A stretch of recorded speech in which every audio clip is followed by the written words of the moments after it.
ప్రతాపార్జున తదనంతరం ప్రతాప వల్లభరాజు క్రీస్తు శకం 1427 సంవత్సరంన రాజ్యానికి వచ్చి క్రీస్తు శకం 1467 వరకు వడ్డాది సామంత రాజ్యాన్ని పరిపాలించాడు. ప్రతాపార్జునుడికి ప్రతాప వల్లభరాజుకి మధ్య గల సంబంధం ఏ శాసనాల్లోనూ చెప్పబడలేదు. ఇతని మొదటి శాసనం క్రీస్తు శకం 1432 సంవత్సరంలో జుత్తాడ గ్రామంలో లభించింది. ఇతడు క్రీస్తు శకం 1465 సంవత్సరంలో తన రాజ్యాభివృద్ధికి నరసింహస్వామికి అమృతమని భాగం 1, పెద్ద పాలు 4 కూరలు దానం ఇచ్చినట్లుగా మనకి శాసనాల వల్ల తెలుస్తున్నది.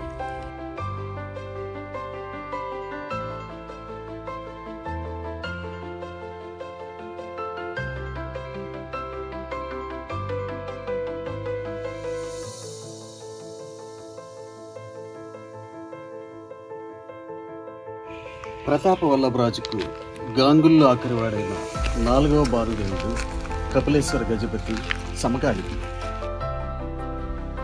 కపిలేశ్వర గజపతి కళింగంలోని సామంతులందరినీ అణిచివేసి గజపతుల ఆధిపత్యాన్ని అంగీకరింపజేశాడు.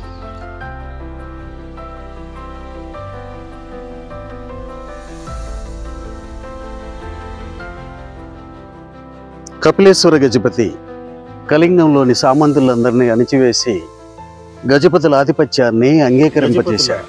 రాజోద్యోగ హోదాను మహాపాత్ర అనే పదం సూచిస్తుంది. ప్రతాప వల్లభరాజును శాసనాలలో వల్లభ మహాపాత్ర అని పేర్కొనడాన్ని బట్టి చూస్తే అతడు గజపతుల కాలంలో తన స్వతంత్రతను కోల్పోయి వారి సామంతరాజుగా ఉన్నట్లు స్పష్టమవుతుంది.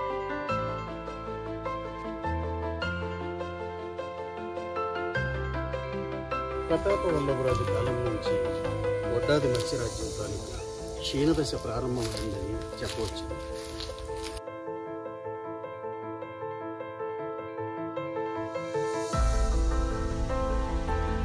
నెక్స్ట్ ఎపిసోడ్లో వీర ప్రతాప సింగమరాజు గురించి తెలుసుకుందామా?